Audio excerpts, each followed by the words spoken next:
Mr. President, it's my honor to come to the floor today with the senior senator from Vermont, my friend Senator Leahy, to talk about bipartisan legislation that will soon help victims of crime restore their lives. The Justice for All Reauthorization Act passed the House last week, and the Senate followed suit with unanimous support. Now it's on its way to the President's desk so it can become the law of the land.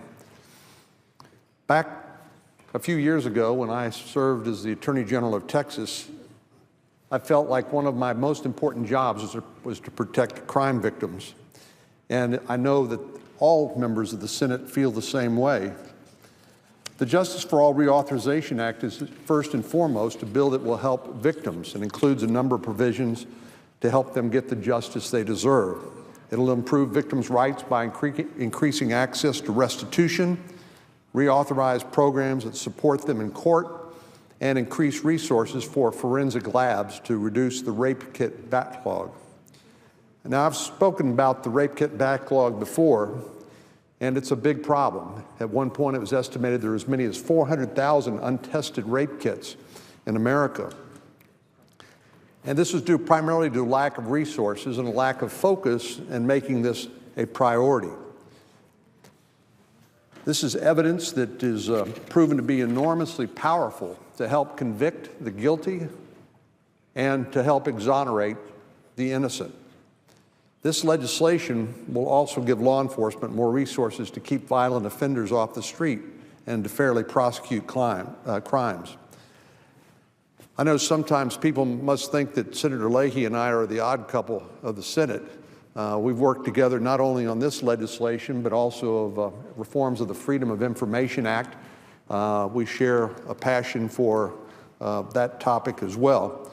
And I am enormously grateful to him for his partnership on this important legislation.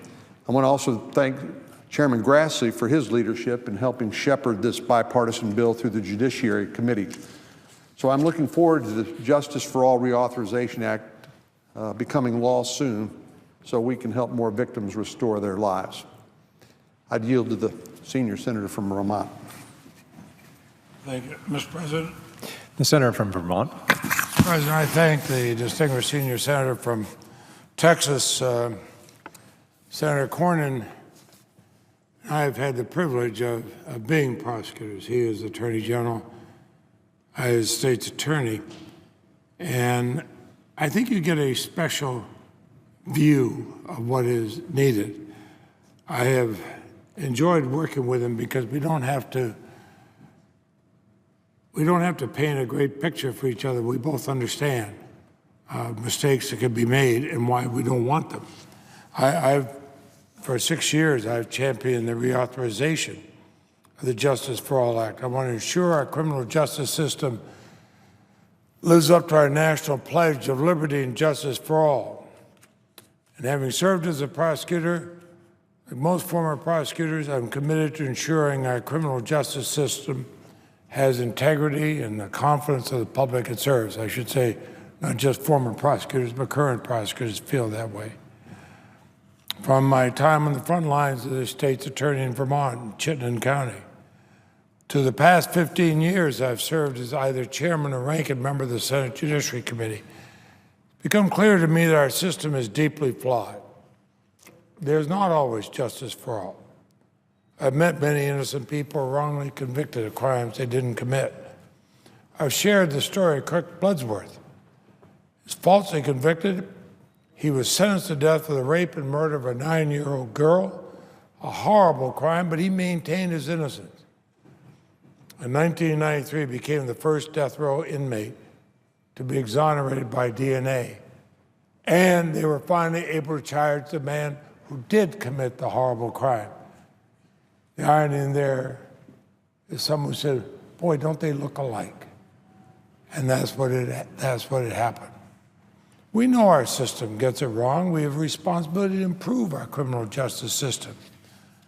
And I joined with Kirk Bloodsworth years ago. I introduced and enacted the post-conviction DNA testing grant program. It was originally part of the Innocence Protection Act, enacted in 2004. It gives defendants like Kirk a chance to prove their innocence. To ensure that our justice system gets it right from the beginning, the bill provides a means to improve the quality of indigent defense. If you ensure good representation for those accused of crimes, it means fewer innocent people will be behind bars. You know, it's an outrage if an innocent person is wrongly punished, but then that injustice is exacerbated because it means the person who committed the crime is still out there.